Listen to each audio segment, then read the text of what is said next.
Seja bem-vindo para esse vídeo, e nesse vídeo aqui eu vou fazer o pré-jogo entre Grêmio e Bragantino. Então já bora aqui direto ao ponto. Lembrando que vai ter um horário muito diferente, né?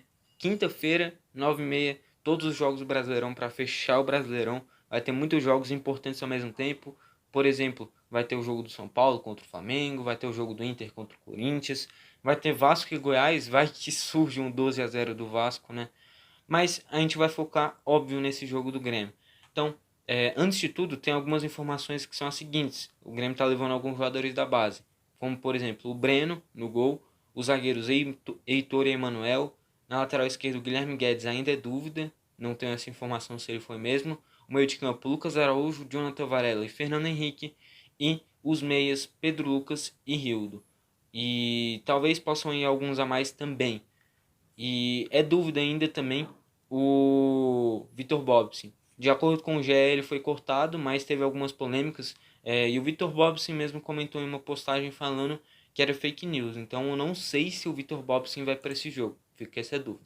Então indo para a provável escalação do Grêmio, que deve ter Breno ou Júlio César, Wanderson, Rodrigues, Juan e Cortez, Lucas Araújo, Tassiano, Ferreira, Pinares, Everton e Churin, indo posição por posição.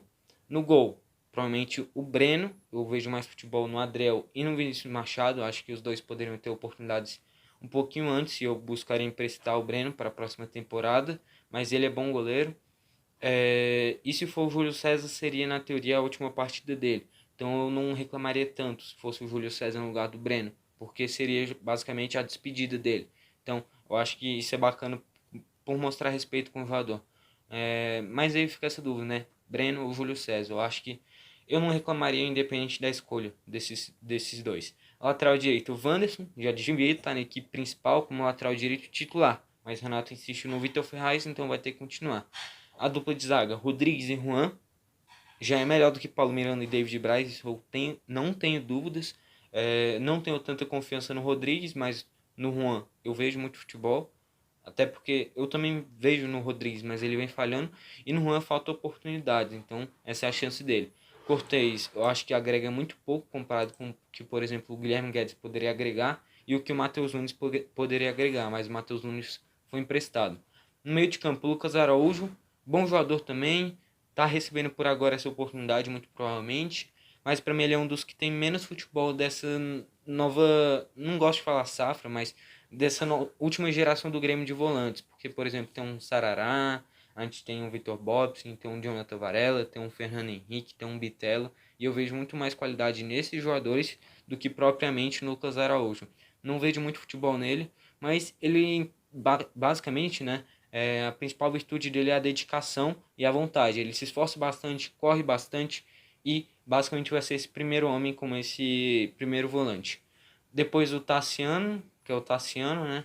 Mas e fez gol na última partida e isso é uma coisa bizarra, né? O quanto mais a gente analisa, a gente se surpreende porque a gente vê que o pior jogador vai lá sempre e surpreende a gente. Então eu acho que quanto menos a gente souber de futebol, mais a gente vai souber analisar o Grêmio. Então fica complicado.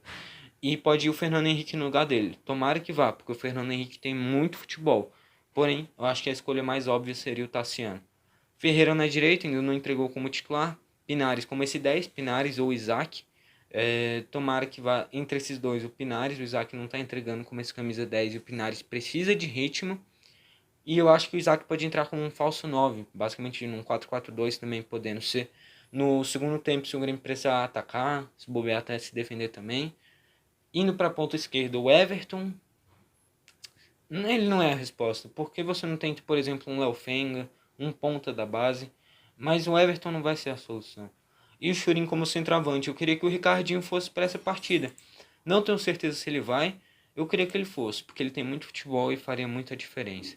Então, indo aqui para qual vai ser o meu palpite, dependendo, né? Se, por exemplo, o Everton não for titular, o Cortez não for titular, o Tassiano não for titular, e o Grêmio sim optar por mais jogadores ainda da base, ao invés desses jogadores de medianos para ruins, na minha visão, é claro, não estou falando que eles são, mas eu enxergo assim, eu acho que tem como a gente sair com um resultado melhor. Porém, essa equipe do Bragantino não é boba, é uma equipe muito boa. Foi instável no início do campeonato, mas é uma equipe de muita qualidade. Não é à toa que tem, por exemplo, um Claudinho, um Arthur, um Ítalo, um Coelho, um Raul. tem muitos bons jogadores, então o Grêmio tem que ficar esperto. Então, como eu falei, se não for esses jogadores e optarem por jogadores ainda mais da base, eu acho que o Grêmio ganha por 2-0. Mas se for com essa escalação, eu acredito num 3-1 pro Bragantino, porque eu acho que aí sim o Claudinho vai fazer a festa, por exemplo, chegando no lado do Cortez, pegando um espaço que era pro Tassiano ocupar. Eu acho que depende basicamente dessas funções dos jogadores que vão jogar do Grêmio. Para mim o resultado está muito comprometido com essas escolhas do próprio Grêmio. Bom, foi esse o pré-jogo, espero que você tenha gostado. Se você gostou, deixe seu like, se não gostou, deixe seu dislike e comenta a sua opinião e o seu palpite para esse jogo aqui embaixo. Bom, foi esse o vídeo e falou.